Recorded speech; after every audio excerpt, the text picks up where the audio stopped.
Esa finca miserable. La vendí hace tiempo. Las palabras resonaron como un trueno en mi pecho, aunque aún no habían ocurrido. Era la frase que intuía, la sentencia que llevaba semanas, temiendo escuchar, de labios de mi propio hijo. Why? Sin embargo, en ese instante todavía estábamos al comienzo, en una de esas comidas familiares de los domingos, en mi casa de Toledo, donde los aromas de asado y el repicar de los cubiertos siempre habían sido símbolo de unión. Yo, Soledad Martín, viuda de Alonso desde hacía más de 10 años, mantenía viva la hacienda que levantamos con esfuerzo y amor durante 4 décadas. Para mí no era solo un lugar, era el testigo silencioso de cada risa, cada lágrima y cada sueño compartido. Allí nacieron mis hijos, Ramón y Julián. Allí enterramos a mi esposo, bajo los rosales que plantamos juntos en nuestro primer aniversario ese domingo. Sin embargo, el ambiente era distinto. Ramón, mi primogénito, cortaba la carne con movimientos lentos, medidos, como si buscara la ocasión perfecta para soltar la bomba que ya tenía preparada. A su lado, su esposa Lorena Gutiérrez recorría con la vista cada rincón del salón, calculando, evaluando, como si cada mueble fuese una cifra en una hoja de contabilidad. Mamá dijo de pronto: Ramón, limpiándose la boca con la servilleta, esta casa es demasiado grande para ti. Sola mi cuchillo se quedó detenido a medio camino entre el plato y el aire. ¿Demasiado grande?, pregunté, intentando mantener la calma. Ramón, aquí naciste tú, aquí nació tu hermano, aquí viví los momentos más felices con tu padre. ¿Cómo puede ser demasiado grande algo que forma parte de nuestra vida? Él sonrió, esa sonrisa ensayada que heredó de su padre, pero que en su boca ya no tenía ternura, solo cálculo. Lo decimos por tu bien, mamá.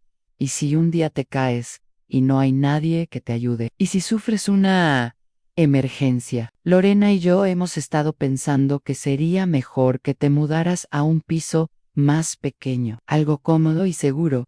Lorena asintió, con esa voz suave que usaba como máscara. Es por tu propio bien, Soledad. Te queremos, nos preocupamos por ti. Yo apreté la servilleta contra mi regazo. Había una falsa compasión en sus gestos que me revolvía el estómago. Por fortuna, Julián, mi hijo menor, intervino de inmediato. Mamá está perfectamente bien, replicó, con la firmeza que siempre lo caracterizaba. Tiene 66 años, no 90, y si necesita ayuda, aquí estoy yo. Ramón giró la cabeza con fastidio. Tú vives al otro lado de la ciudad, Julián. No puedes estar todos los días vigilándola. No necesito que me vigilen.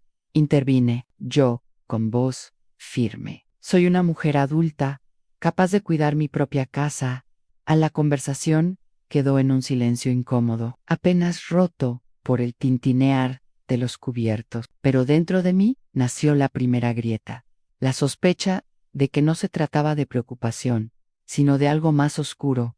Las semanas siguientes confirmaron mis temores. Cada domingo, el mismo discurso. Ramón aparecía con folletos de residencias para mayores, historias sobre ancianas que habían sufrido accidentes, estando solas en casa. Lorena añadía comentarios sobre lo costoso que resultaba mantener la finca, los impuestos, los trabajadores, el mantenimiento.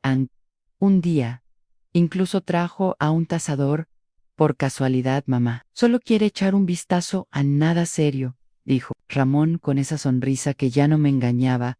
Vi como el hombre recorría cada estancia, tomando notas, midiendo con los ojos. Horas después, escuché la cifra que me dejó helada. 40 millones de euros. Vi el brillo en los ojos de Lorena al escuchar el número y la mirada que intercambió con mi hijo. Fue entonces cuando lo entendí todo. No se trataba de mi seguridad ni de mi bienestar. Se trataba de dinero. Mucho dinero. A mi nieto, el hijo de Ramón, comenzó a visitarme con menos frecuencia. Una tarde lo escuché preguntar: papá, ¿por qué la abuela no puede vivir con nosotros si su casa es tan grande? La respuesta de Ramón me desgarró por dentro, porque la abuela es muy terca y no quiere hacer lo que es mejor para ella. Aquella noche llamé a Julián. Esto no está bien. Tu hermano está usando hasta a su propio hijo para convencerme en el silencio. Al otro lado de la línea fue corto pero intenso. Mamá, dijo Julián con voz grave. Él no se preocupa por ti, se preocupa por el dinero. Yo sabía que tenía raison, pero admitirlo era aceptar que mi propio primogénito me veía solo como un obstáculo entre él y una fortuna con el tiempo. La presión se volvió insoportable. Ramón comenzó a insinuar que mi memoria fallaba. Mamá, ayer me dijiste que habías pagado la factura del agua, pero siguen diciendo que está atrasada, mamá. Encontré la leche en la despensa en vez del frigorífico. ¿Estás segura de que estás bien?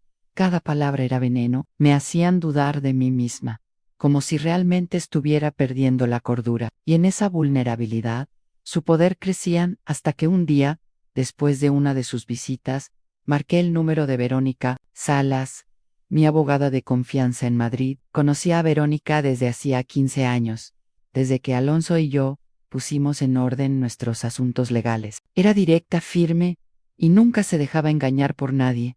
Soledad, me dijo con voz seria. Cuéntame todo. Le relaté las presiones, las visitas, las insinuaciones sobre mi memoria. Ella escuchaba en silencio, interrumpiendo solo para hacer preguntas precisas. ¿Has firmado algún documento en las últimas semanas? Me quedé helada. Sí, algunos papeles que Ramón trajo. Me dijo que eran actualizaciones de seguros y trámites bancarios. El silencio de Verónica fue más aterrador que cualquier grito. Necesito que vengas a mi oficina inmediatamente, con todos esos documentos. Al recuerdo, la sensación, al subir al ascensor del edificio elegante, donde tenía su despacho, sentía que no solo ascendía unos pisos, sino que me elevaba hacia una verdad dolorosa.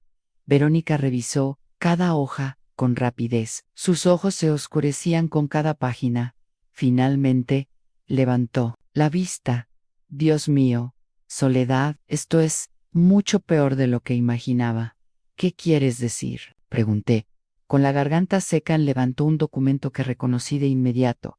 Esto no es una actualización bancaria, es un poder notarial que le otorga a Ramón control total sobre tus finanzas. Sentí que el suelo se abría bajo mis pies. Y esto, añadió levantando otra hoja, es un informe médico falso. Declara que eres incapaz de manejar tus asuntos. Quid muda. Mi propio hijo había falsificado papeles para declararme incompetente. Ese día, entre lágrimas y rabia contenida, nació en mí una decisión. No iba a dejar que Ramón destruyera todo lo que Alonso y yo habíamos construido. A lo que aún no sabía era que la traición sería aún más cruel de lo que imaginaba, y que la frase que rondaba en mi cabeza desde el principio, esa finca miserable, la vendí hace tiempo, pronto saldría de la boca de mi hijo, con una sonrisa fría que jamás olvidaré.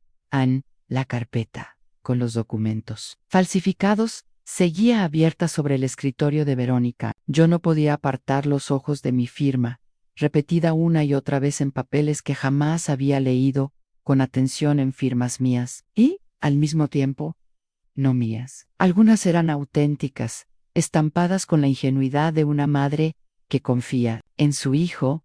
Otras, evidentemente falsificadas. Verónica me sirvió un vaso de agua y lo colocó frente a mí. Escúchame bien, Soledad, me dijo con esa voz grave que nunca admitía réplica. Ramón ha estado preparando esto desde hace meses. No solo falsificó documentos, también presentó una solicitud en los juzgados para declararte legalmente incapaz. Me llevé la mano al pecho. El aire se me escapaba en un suspiro entrecortado. ¿Incapaz? Pero yo estoy bien. Lo sé, respondió ella con firmeza. Precisamente por eso debemos actuar de inmediato. Tenemos que documentar cada detalle, reunir pruebas, grabar sus palabras. Si seguimos su juego, caerá en su propia trampa. Me temblaban las manos, pero asentí. ¿Y Julián?, pregunté en un susurro. ¿Debería contarle? Todavía no, dijo Verónica. Mientras menos personas lo sepan, mejor. Ramón no puede sospechar que estamos al tanto. Esa noche apenas dormí. Me sentía como una actriz en una obra macabra. Tenía que fingir debilidad, sonreír como si nada pasara, mientras por dentro ardía de ira. Why Sabrat debía esperar el momento exacto en que Ramón intentara dar el golpe final. Los días siguientes se convirtieron en un infierno silencioso. Ramón venía a visitarme con frecuencia, a veces solo, a veces con Lorena. Se sentaba en la sala con aire compasivo, hablándome como si fuera una niña confundida. Mamá, ya no tienes por qué preocuparte por facturas ni por empleados, me decía acariciándome la mano. Lorena y yo nos encargaremos de todo. Anjo lo miraba con una mezcla de rabia y tristeza. ¿Dónde había quedado el niño que corría a mis brazos cuando volvía del colegio? Una tarde, mientras preparaba café, escuché cómo Lorena comentaba en voz baja con él en la terraza: tienes que apurar el proceso, Ramón. Cuanto más esperemos, más riesgo de que Julián meta las narices. Lo sé, cariño, respondió él con impaciencia. El domingo lo resolveremos, ella firmará lo que falta, aunque no lo entienda. Tuve que apoyarme en la encimera para no caer en la traición. Ya no era una sospecha, era una certeza que se respiraba en cada palabra. En el domingo llegó con un aire de tormenta, aunque el cielo de Toledo estuviera despejado. Ramón apareció vestido con su mejor traje, la reina impeccable, como si fuera a una reunión de negocios. Mamá, queremos invitarte a comer al restaurante de Madrid, el del Valle, anunció con una sonrisa ensayada. Queremos hablar contigo sobre tu futuro. Mi corazón latió con violencia. Sabía lo que significaba el momento de la trampa. Respiré hondo, recordando las instrucciones de Verónica. Esa misma mañana me había entregado un pequeño dispositivo de grabación, escondido en un broche de flores. Nadie imaginaría que cada palabra quedaría registrada. Anne, puse el vestido verde oscuro que Alonso me regaló en nuestro 30º aniversario. Quería que, pasara lo que pasara, la dignidad me acompañara. El restaurante era uno de los más exclusivos de la capital. Meses du Marmal, copas que brillaban bajo las lámparas de cristal, camareros que hablaban en susurros. Ramón había reservado un salón privado, todo estaba dispuesto para la farsa.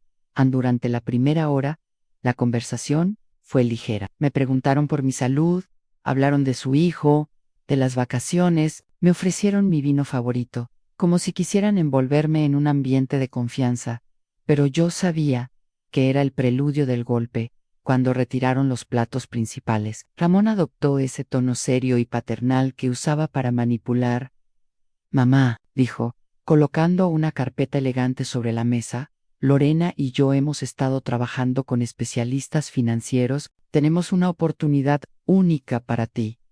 Lorena se inclinó hacia adelante, sus ojos brillando de ambición contenida. Hemos recibido una oferta increíble por la finca. 40 millones de euros, mamá. Es más dinero del que podrías gastar. En 3 vidas, yo fingí sorpresa, una oferta, pero yo nunca dije que quisiera vender en Ramón. Cruzó una mirada rápida con Lorena, luego sonrió. Condescendiente, lo hablamos muchas veces, mamá. Dijiste que la finca era demasiado trabajo. Para ti recuerdo que vosotros lo hablasteis, respondí con calma. Yo nunca estuve de acuerdo. El gesto de paciencia de Lorena empezó a resquebrajarse. Soledad, entendemos que sea difícil, pero es lo mejor para ti. Tendrás una casa cómoda cerca de nosotros y no tendrás que preocuparte de nada. Yo apreté las manos sobre el regazo. Tenía que seguir con la actuación. ¿Y si no quiero vender?, pregunté en voz baja. El silencio fue espeso, casi. Ramón se inclinó hacia mí, sus ojos mostrando por un instante el verdadero hombre que se escondía tras la máscara de hijo preocupado. Mamá, creo que no entiendes, ya no puedes tomar este tipo de decisiones sola. Los médicos y los abogados coinciden en que necesitas apoyo. Sentí un escalofrío recorrerme la espalda. ¿Qué médicos?, pregunté, aunque ya sabía la respuesta. Lorena soltó una risita cruel. Graciela, tu memoria ya no es la misma. ¿Es comprensible a tu edad? Yo miré fijamente a Ramón. ¿Qué quieres decir con eso? Fue entonces cuando, con una frialdad que me desgarró el alma, pronunció las palabras que me perseguirían para siempre. Esa finca miserable, la vendí hace tiempo. El mundo pareció detenerse. Lorena sonrió con satisfacción, convencida de haber ganado. Yo sentí que algo se rompía por dentro. y, al mismo tiempo, que algo mucho más fuerte nacía en mí. La batalla acababa de comenzar. En el silencio que siguió a aquella frase, fue tan espeso que hasta el camarero, al otro lado de la puerta del reservado, pareció percibirlo. Esa finca, miserable, la vendí hace tiempo. Las palabras de Ramón no eran solo un anuncio, eran una daga que se me clavaba en el pecho, un golpe que pretendía dejarme sin aliento. Lorena se recostó en la silla, cruzando las piernas con aire triunfante. Sus labios se curvaron en una sonrisa de superioridad que me revolvía el estómago. No, lo tomes así, Soledad, dijo con voz melosa, fue por tu bien. Tú nunca hubieras tomado la decisión correcta. Por ti misma mordí el labio para no gritar. Tenía que mantener la calma. Recordé la advertencia de Verónica. Haz preguntas. Kenneth, mientras más hablen, más pruebas tendremos. Con un hilo de voz, pregunté, ¿cómo que ya la vendiste? Yo jamás firmé una venta en Ramón. Sacó de la carpeta varios papeles y los puso frente a mí, como si fueran pruebas irrefutables. Claro, que lo hiciste. Aquí está tu firma, poder notarial, autorización de venta, evaluación médica, todo. Reconocí mi firma en algunos documentos. Sí, pero también vi falsificaciones burdas. Me ardía la garganta al pensar que el mismo hijo que un día puse en mis brazos había manipulado mi confianza hasta este extremo. El dinero ya está en una cuenta especial que administraremos por ti, añadió Lorena, como quien explica algo evidente a un niño pequeño. No tienes que preocuparte de nada, nosotros lo gestionaremos todo. Tragué saliva y fingí vacilación. ¿Y qué pasará con mis cosas? Con los muebles que Alonso y yo compramos, con las fotos, los libros, todo lo que hemos reunido en 40 años.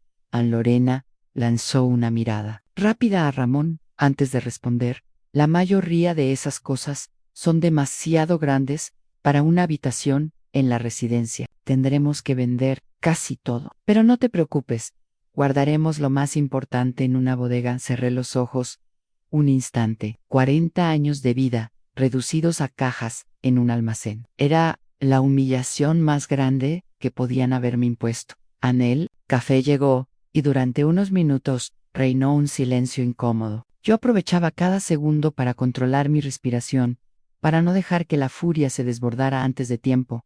Hey, otro asunto, dijo de repente Ramón, removiendo el café con la cucharilla. Es sobre Juliana. Sentí un vuelco en el corazón. ¿Qué pasa con tu hermano? Lorena se inclinó hacia adelante, su tono se volvió suave pero venenoso. Él ha estado resistente a estos cambios. No comprende que esto es lo mejor para ti. Ha estado llenándote la cabeza de ideas equivocadas, haciéndote creer que puedes seguir sola.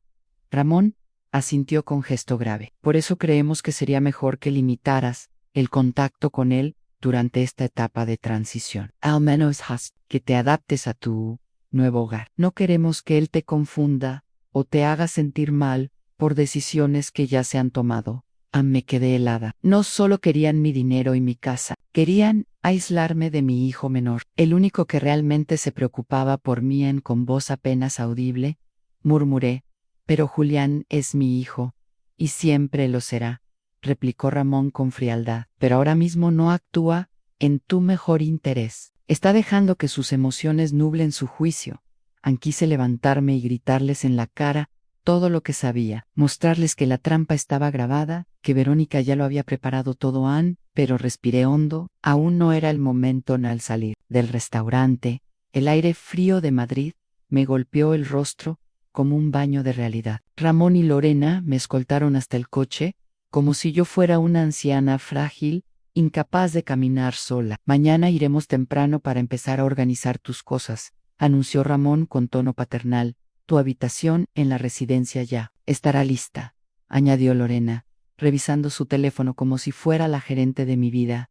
Los observé marcharse en su coche de lujo, riendo como si acabaran de cerrar el negocio del siglo. Cuando desaparecieron al doblar la esquina, saqué mi móvil con manos temblorosas. Verónica, dije en cuanto respondió, todo salió exactamente como lo predijiste. ¿Tienes la grabación completa?, preguntó ella, cada palabra. Admitieron que ya vendieron la finca sin mi consentimiento, que usarán documentos médicos falsos y que quieren cortar mi contacto con Julián. En el silencio de Verónica fue breve, y luego escuché su voz llena de determinación. Perfecto. Entonces, mañana no será como ellos esperan. Esa noche, apenas pude probar bocado. Caminé de un lado a otro por mi casa, acariciando los muebles, los marcos de fotos, las paredes que habían sido testigos de mi vida. Pensaba en Alonso, en cómo habría reaccionado si estuviera vivo. Perdóname, Alonso, susurré, mirando los rosales bajo la luna. Sé que es nuestro hijo, pero no puedo permitir que destruya todo lo que construimos juntos. Las lágrimas me corrían por las mejillas, pero también lo hacía una fuerza nueva. Esa mezcla extraña de dolor y dignidad que solo aparece cuando una madre llega al límite a la mañana siguiente. A las 8 en punto, escuché el ruido de un coche en la entrada. Me asomé por la ventana y vi a Ramón bajarse con una sonrisa falsa en el rostro. Detrás de él venía Lorena, impecable como siempre, y dos desconocidos con cajas vacías y portapapeles en mano.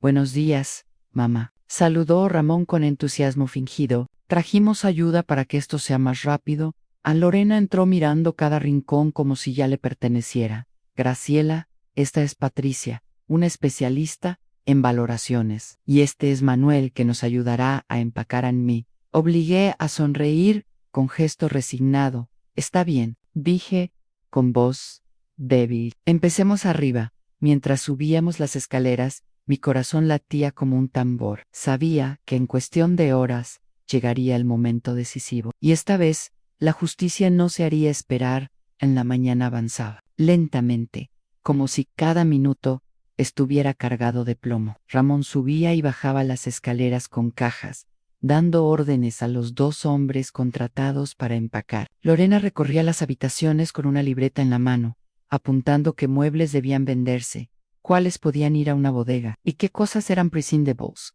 Yo permanecía en el salón, sentada en el sillón de terciopelo azul que había compartido tantas tardes con Alonso. Fingía docilidad, pero en mi interior se gestaba un huracán. Verónica me había asegurado que hoy sería el día. Solo debía mantener la calma, aguantar la humillación hasta el momento justo, mamá. Este armario está hecho polvo, dijo Ramón, bajando una caja. Mejor que lo tiren.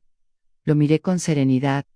Ese armario lo construyó tu padre con sus propias manos. No es basura, Lorena, intervino con un tono dulzón que ya no me engañaba. Soledad, entiende que en tu nueva habitación no caben estas cosas. Lo importante es tu comodidad, no los recuerdos viejos. Ana, apreté los labios. Ellos hablaban de recuerdos viejos como quien habla de trastos inservibles a media mañana. Lorena me puso frente a un sobre con papeles. Mira, solo falta tu firma.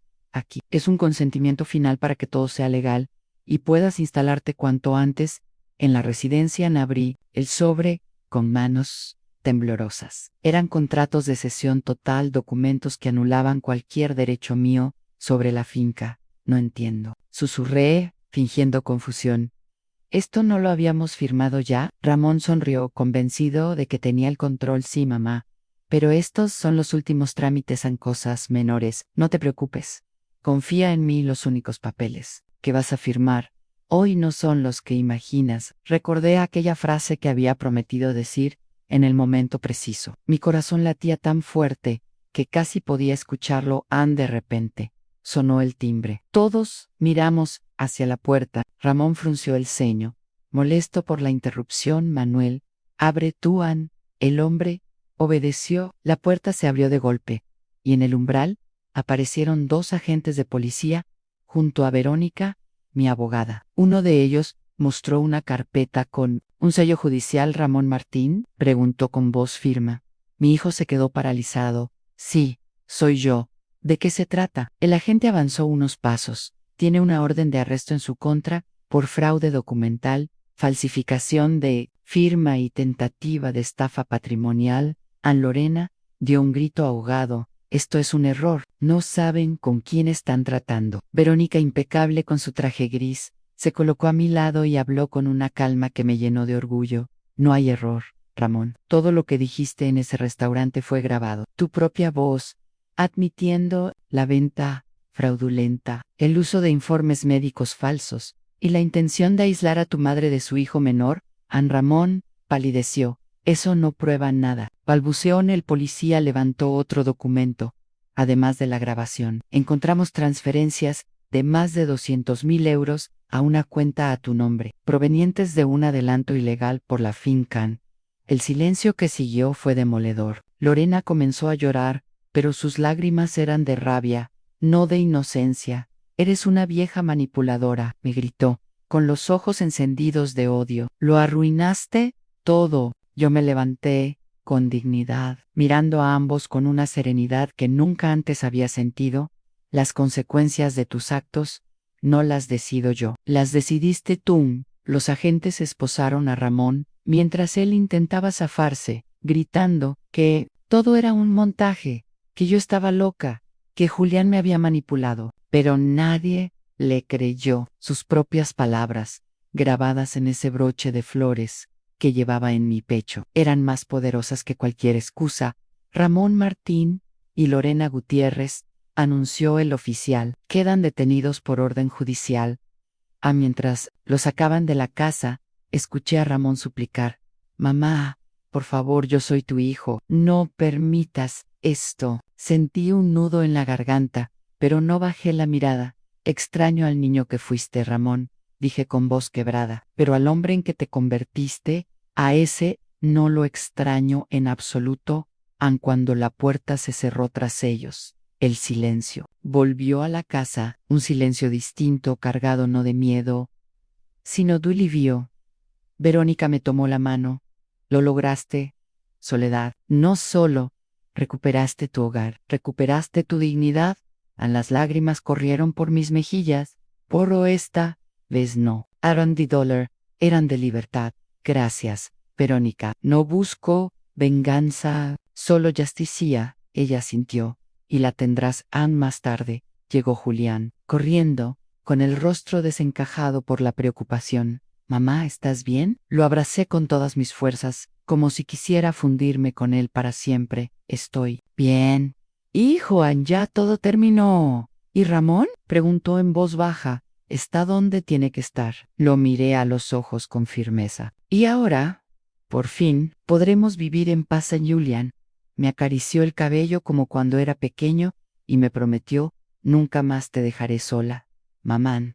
Sentí que, después de tanto dolor, todavía quedaba esperanza. Esa noche, al sentarme en el sillón azul, miré alrededor de la casa. Las paredes, los muebles, los cuadros, todo seguía allí, intacto. Pero lo más importante era lo que yo había recuperado en la certeza de que nadie volvería a tratarme como un estorbo. Mayer, el retrato de Alonso sobre la chimenea, y susurré: lo más valioso que recuperé no fue el dinero, fue mi dignidad y mi paz. Y en mi corazón supe que, aunque la herida de la traición nunca sanaría del todo, había encontrado la manera de transformar ese dolor en fuerza. Los días posteriores al arresto de Ramón y Lorena fueron una mezcla de calma y tormenta. La calma de sentir mi casa nuevamente mía, sin intrusos que me miraran con codicia. La tormenta de enfrentar la amarga realidad de que mi propio hijo había intentado destruirme. Las autoridades actuaron con rapidez. La grabación obtenida en el restaurante, los documentos falsificados y las transferencias bancarias constituían pruebas irrefutables. La prensa local de Toledo y Madrid pronto se hizo eco del escándalo matrimonio, acusado de estafar a su propia madre. Los titulares me dolían, pero también eran necesarios. Que todo el país supiera la verdad era, en cierto modo, una forma de justicia. El día de la primera audiencia, me senté en la sala del tribunal con las manos entrelazadas sobre mi regazo. Julián estaba a mi lado, firme como un pilar, mientras que Verónica organizaba los documentos con precisión quirúrgica. Ramón entró esposado, con el rostro cansado y la barba crecida. Ya no era el hijo altivo y seguro de sí mismo que había proclamado con soberbia esa finca miserable. La vendí hace tiempo. Ahora parecía un hombre derrotado, atrapado por sus propias ambiciones en Lorena. En cambio, mantenía la cabeza erguida. Sus ojos brillaban con resentimiento. Cuando nuestras miradas se cruzaron, me susurró con desprecio apenas audible: «Vieja manipuladora». Yo no respondí. Solo respiré hondo y recordé las palabras que tantas veces había repetido para mantenerme fuerte. No es venganza, Julián, será justicia. El juez repasó las pruebas con atención. Escuchó grabación donde Ramón confesaba la venta fraudulenta, analizó los documentos médicos falsos y revisó las transferencias ilegales. Cada palabra, cada firma falsa, cada número en la cuenta bancaria era un clavo más en el ataúd de su mentira, aun cuando Ramón intentó defenderse. Su voz temblaba. Yo solo quería proteger a mi madre. Ella ya no está en condiciones de manejar una finca tan grande. Verónica se levantó con firmeza. Señoría, no es protección lo que vemos aquí. Es un plan calculado para despojarla de su patrimonio y aislarla de su familia. El juez asintió. Todo apunta a una tentativa de apropiación indebida y falsificación. El silencio en la sala fue ensordecedor. Yo cerré los ojos un instante. La justicia empezaba a abrirse camino. Pasaron semanas de audiencias, declaraciones y trámites. Finalmente, llegó la sentencia en Ramón. Fue condenado a 5 años de prisión por fraude y falsificación, y Lorena a 3 por complicidad. Además, debían devolver los 200.0 euros que habían recibido como adelanto de la venta ilegal, aun cuando escuché el veredicto. No sentí alegría, sentí una tristeza profunda, como si un trozo de mi corazón hubiera sido arrancado para siempre. Ramón seguía siendo mi hijo, el mismo niño al que enseñé a leer, el mismo que me regalaba flores silvestres cuando era pequeño. Pero el hombre en que se había convertido ya no tenía nada de aquel niño en esa noche.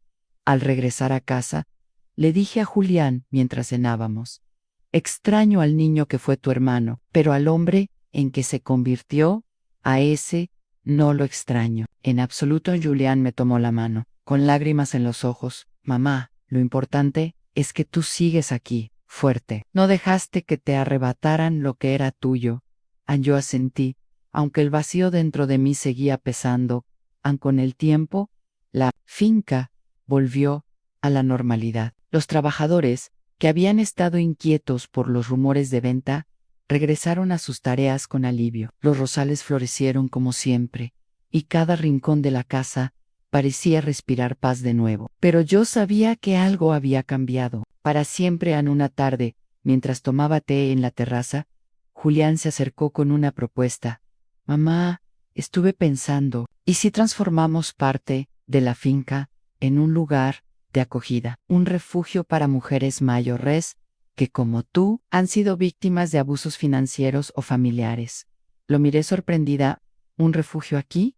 «Sí», dijo con entusiasmo. «Tienes espacio, tienes historia y sobre todo tienes la experiencia para entender su dolor. Podría ser tu legado».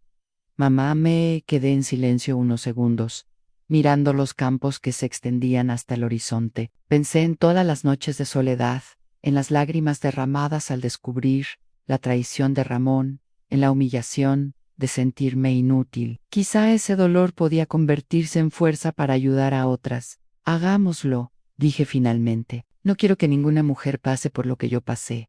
Julián me abrazó con fuerza. «Sabía que dirías eso». En las semanas siguientes se llenaron de planes. Verónica nos ayudó a redactar los documentos legales, arquitectos locales diseñaron la remodelación de una parte de la finca y vecinos solidarios ofrecieron su apoyo. La noticia corrió rápido. La viuda, que derrotó a la estafa de su hijo, abre un refugio en su hacienda. Pronto recibí llamadas de mujeres que querían colaborar, voluntarias dispuestas a aportar su tiempo y recursos. Incluso la alcaldesa de Toledo vino a visitarnos y ofreció apoyo institucional aquella tarde. Mientras recorría con ella los pasillos recién pintados, me escuché decir algo que me salió del alma.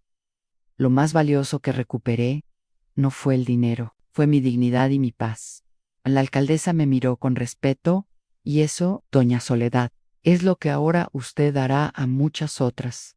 Sin embargo, en medio de la esperanza, seguía existiendo un rincón de tristeza. A veces, en la soledad de la noche, me sorprendía recordando la risa infantil de Ramón, sus primeros pasos, su voz llamándome mamá, con ternura. Era como si dos personas vivieran en mi memoria, el niño que amé con toda mi alma y el hombre que me traicionó en una madrugada. De pie junto a los rosales donde descansaba Alonso, susurré: perdóname, Ramón, no por lo que hiciste, sino porque en algún momento te fallé como madre. Quizá mi amor no fue suficiente para salvarte de la avaricia.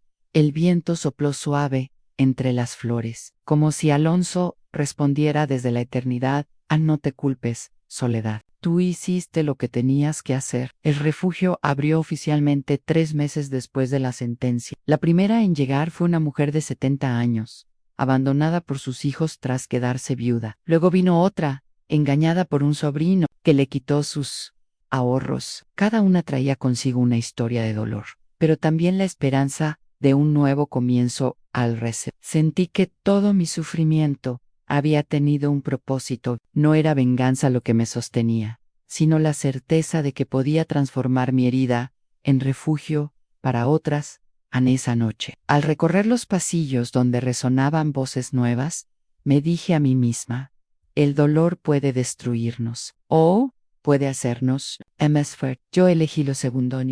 Por primera vez en mucho tiempo, sonreí con paz. El refugio ya llevaba un año abierto cuando me descubrí caminando por los pasillos, recién iluminados, escuchando el murmullo de voces femeninas que llenaban cada rincón. Había risas tímidas, conversaciones en voz baja y hasta cantos improvisados. En las tardes de verano, la finca, que una vez estuvo al borde de ser arrebatada, se había transformado en un hogar de esperanza.